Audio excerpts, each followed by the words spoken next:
بسم اللہ الرحمن الرحیم۔ نماز کے 7 فرائض۔ نمبر 1 تکبیر تحریمہ، نمبر 2 قیام، نمبر 3 قراءت، نمبر 4 رکوع، نمبر 5 سجود، نمبر 6 قعدہ اخیرہ، نمبر 7 خروج بصنعہ۔ فرض نمبر 1 تکبیر تحریمہ۔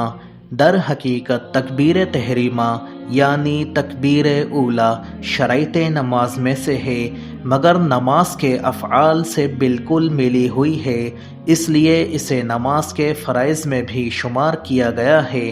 مقتدی نے تکبیر تحریمہ کا لفظ اللہ امام کے ساتھ کہا، مگر اکبر امام سے پہلے ختم کر دیا تو نماز نہ ہوگی۔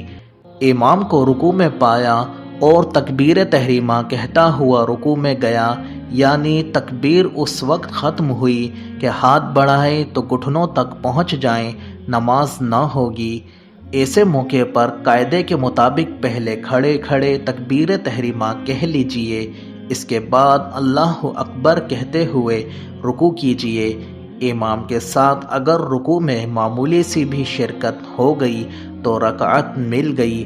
اگر آپ کے رکوع میں داخل ہونے سے پہلے امام کھڑا ہو گیا تو رکعت نہ ملی۔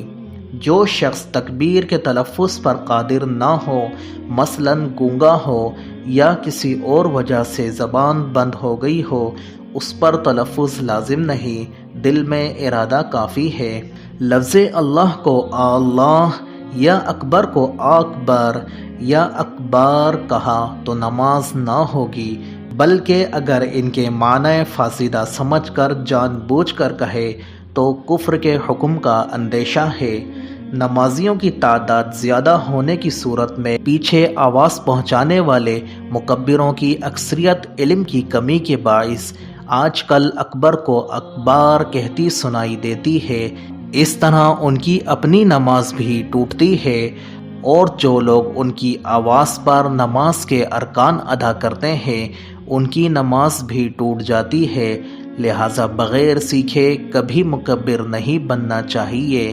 پہلی رکعت کا رکوع مل گیا تو تکبیر اولیٰ کی فضیلت پا گیا۔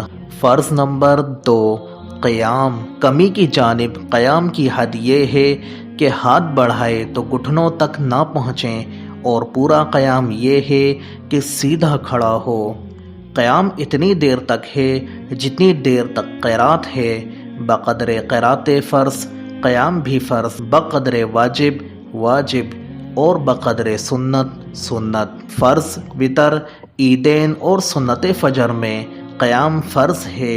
اگر بلا عذر صحیح کوئی یہ نمازیں بیٹھ کر ادا کرے گا تو نہ ہوں گی۔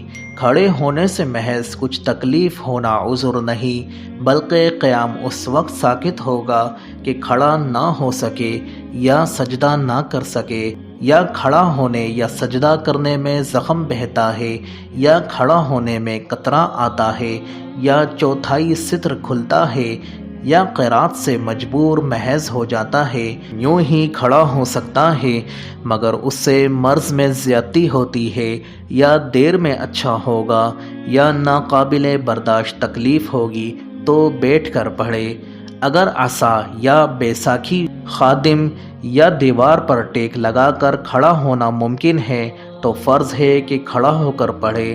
اگر صرف اتنا کھڑا ہونا ممکن ہے کہ کھڑے کھڑے تکبیر تحریمہ کہہ لے تو فرض ہے کہ کھڑا ہو کر اللہ اکبر کہہ لے، اور اب کھڑا رہنا ناممکن ہو تو بیٹھ جائے۔ بعض لوگ معمولی سی تکلیف یا زخم کی وجہ سے فرض نمازیں بیٹھ کر پڑھتے ہیں، وہ اس حکم شرعی پہ غور فرمائیں۔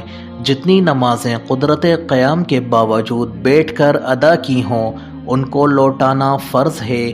اسی طرح ویسے ہی کھڑے نہ رہ سکتے تھے مگر عصا یا دیوار یا آدمی کے سہارے کھڑا ہونا ممکن تھا مگر بیٹھ کے پڑھتے رہے تو ان کی بھی نمازیں نہ ہوئیں، ان کا لوٹانا فرض ہے۔